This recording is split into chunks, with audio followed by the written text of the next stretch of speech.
अनेक वेळा आपल्याला प्रश्न विचारले जातात की वेगवेगळ्या संप्रदायांवरती विचारधारांवरती की नेमकं मानसशास्त्र म्हणजे काय आणि त्या वेगवेगळ्या मानसशास्त्रज्ञांनी वेगवेगळी मतप्रवाह निर्माण झाली त्यामुळं आणि त्याच्यावर वेगवेगळे संप्रदाय तयार झाले आणि त्यावर आपल्याला प्रश्न विचारला जातो की हा संप्रदाय काय म्हणतो, हे हे असं कोण म्हटलेलं आहे, असे आपले प्रश्न पडतात आणि त्यात थोडं कन्फ्युजन होऊ शकतं, गोंधळ होऊ शकतो. तरी प्रत्येक संप्रदाय तो कोणी मांडला त्याच्यावर प्रश्न पडलेला आहे ते सुद्धा आपल्याला बघायचं आहे आणि त्यात नेमकं काय हे पिक्चर स्वरूपात जर बघितलं तर तुमच्या परमनंट मेमरीमध्ये जाईल. तेच इथं आपल्याला बघायचं आहे आणि ते कसं लक्षात ठेवायचं ते मी तुम्हाला सांगणारच आहे. चला, नमस्कार गुरुजनांनो, मी डॉक्टर निलेश पवार आपल्या सगळ्यांचं आपल्या या TET विद्यार्थी वर्गात स्वागत करतो. तर मित्रांनो, गुरुजनांनो, सगळ्यात पहिल्यांदा समजून घ्या की संप्रदाय म्हणजे काय. सगळ्यात सुरुवातीला आपण बघितलं आहे की व्याख्यांवरतीच बऱ्यापैकी अनेक डिबेट झाले. सुरुवातीला म्हटलं आहे ते आत्म्याचा अभ्यास आहे, मग मनाचा, मग बोधावस्थेचा, अबोधावस्थेचा, वर्तनाचा, असे वेगवेगळे प्रभाव करत गेले. याच्यावरून वेगवेगळे संप्रदाय आले आणि त्यांची नावं इथं बघायची आहे. सगळ्यात पहिल्यांदा बघूया स्ट्रक्चरलिझम. म्हणजेच काय? रचनावाद. म्हणजेच कोण? रचनावाद. नावातच याच्या स्ट्रक्चर. स्ट्रक्चर मग कोणाचं? जो घटक आहे आपला मेन, जो आपला मेन घटक आहे म्हणजे कोणता? त्याचं स्ट्रक्चर, त्याचा अभ्यास यात केला जातो की जो जाणीवेचा घटक आहे. ओके, म्हणून त्याचा ज्यात अभ्यास केला जातो, फोकस पूर्ण त्याच्यावर आहे, तो आहे स्ट्रक्चरलिझम. आणि ते बऱ्यापैकी कोण केलं होतं? तर ते केलं होतं विल्यम वुंट यांनी केलं होतं. कोणी केलं होतं? विल्यम वुंट यांनी केलं होतं. कळतंय? म्हणजे एक क्लिअर झालं याचा उद्देश काय आणि ते मांडलं कोणतं. मेनली कोण? ज्यांनी सगळ्यात पहिल्यांदा जर्मनीमधल्या लिप्झिग युनिव्हर्सिटीमध्ये, कोणती? लिप्झिग युनिव्हर्सिटी जी होती जर्मनीची, इथं सगळ्यात पहिल्यांदा मानसशास्त्राची पहिली प्रयोगशाळा स्थापन केली होती आणि त्यामुळेच यांना विल्यम वुंट यांना काय म्हटलंय? आधुनिक मानसशास्त्राचं जनकसुद्धा म्हटलं गेलं आहे. कळतंय? त्यानंतर येतो फंक्शनलिझम. नावातच आहे फंक्शन. फंक्शन म्हणजेच काय रे? कार्य. काय? याच्यामध्ये कार्याचा अभ्यास केला जाणार, म्हणून यालाच कार्यवाद म्हटलंय. काय म्हटलंय? कार्यवाद. म्हणजे कसं असणार आहे. इथं काय होतं? काय. इथं काय म्हटलंय? कसं आहे, कसं काम करतं, कार्य करतं. ओके, आणि हे टाकायचं श्रेय जातं विल्यम जेम्स यांच्यावर जातो.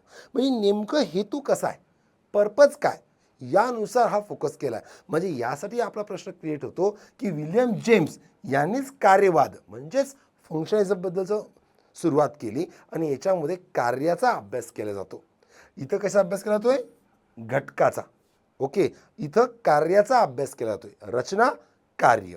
आता पुढं मात्र वॉटसन यांनी सांगितलं की हे वागतात कसे, म्हणजे वर्तन, म्हणून याला म्हटलंय वर्तनवाद. बिहेवियरिझम म्हणजेच कोण? वर्तनवाद. मग यासाठी आपले वॉटसन तर आहेतच, सोबत स्किनर, पावलो, ज्या उपपत्ती आपण बघितल्यानंतर या सगळ्या, म्हणजे तुम्हाला फोटोवरून अंदाज आला असेल की मी कुत्र्याला पहिल्यांदा हड्डी दिली, त्याने लाळ गाळली, मग घंटी वाजवली आणि हड्डी दिली, तेव्हाही त्याने लाळ गाळली, हड्डी घेतली. पण त्यानंतर मी नुसती घंटी वाजवली तरी कुत्र्याची लाळ टपकत होती. कळतंय? म्हणजे वर्तन, बिहेवियरचा अभ्यास त्यात केला गेला, म्हणून हा वर्तनवाद आहे. हा कोणता आहे? वर्तनवाद. वसे वॉटसन, वसे वर्तन, ते आपण बघितलंच होतं.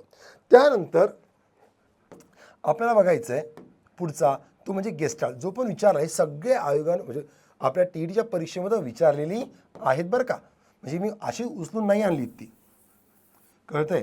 त्यामुळे ही करावी लागणार आहेत आपल्याला. याला ऑप्शन आहे का? नाही. बरोबर. मग यामध्ये दुसरा येतो आपला गेस्टाल्टवादी. यांना काय म्हटलंय? गेस्टाल्ट.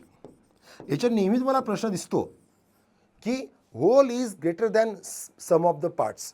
म्हणजे सगळी गोष्ट जी आहे ना त्याच्या लहान लहान घटकांच्या एकत्रितपेक्षा जास्त आहे. याचं बेस्ट एक्झाम्पल दिलं तर गाण्याचं. जेव्हा तुम्ही गाणं ऐकता तेव्हा असं ऐकतं का पहिले सूर ऐकूया, मग ताल समजूया, मग लय अनुभव घेऊया? नाही, तिघांचा तुम्ही एकत्रित अनुभव घेता. म्हणजे लहान लहान गोष्टीमध्ये घटकामध्ये न करता एकत्रित अभ्यास करण्याचा जो मतप्रवाह होता त्यालाच म्हणतोय मी गेस्टाल्टवादी. यामध्ये वर्धमायर तर येतातच, पण सोबत आपल्या ओळखीचे कोण, कोहलर, चिंपाजी, जो सुलतान नावाचा चिंपाजी होता त्याच्यावर जो एक्सपेरिमेंट केले होते ते हे कोहलर सुद्धा, कोफका सुद्धा, कोण, कोफका, हे सुद्धा याच्यामध्ये येणार.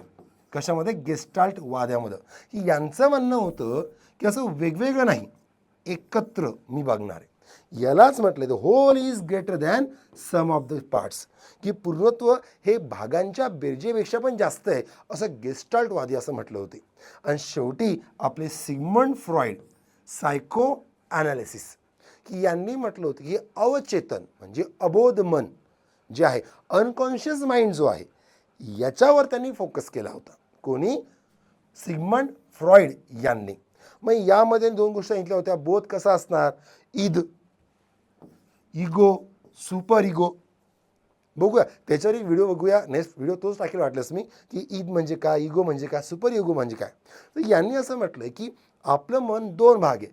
जसं हिमनगाचा बराच 10वा हिस्सा हा वरती असतो पण 9 हिस्से आत असतात, तसं तुमचं बोधात्मक मन जे कॉन्शियस माइंड हे थोडंसं वरती समुद्राच्या हिमनगासारखं, पण खूप सारा भाग हा खालीच आहे, दाबलेल्या इच्छेच्या स्वरूपामध्ये. आणि अशा पद्धतीने बघायचं. आणि आपल्या प्रश्न पडताना काय सांगितलं, त्यात काय येतं ते तुम्हाला सांगितलं आहे, कोणामध्ये काय येणार आहे आणि ते मांडलं कोणी याच्यावर तुम्हाला प्रश्न पडणार आहे, किंवा यात संस्थापक कोण आहे, कार्य कोण केले, असे प्रश्न तुम्हाला यात दिसतील. कळतंय, अतिशय सोपं आहे, केलं तर काहीच कठीण नाही आहे आणि हमखास मार्क आहे. चालेल, असाच एक व्हिडिओ घेऊन पुढच्या लेक्चरला भेटूया. तोपर्यंत हॅपी रिडिंग आणि हॅपी टीचिंग. आणि हो, आपलं पुस्तक पण आहे बरं का, ते नक्कीच बघा. याची जर तुम्हाला सॅम्पल PDF पाहिजे असेल तर खाली दिलेल्या नंबरवरती नक्कीच कॉन्टॅक्ट करा. आणि पुस्तक जर पाहिजे असेल तरी तुम्ही कॉन्टॅक्ट करू शकता. धन्यवाद.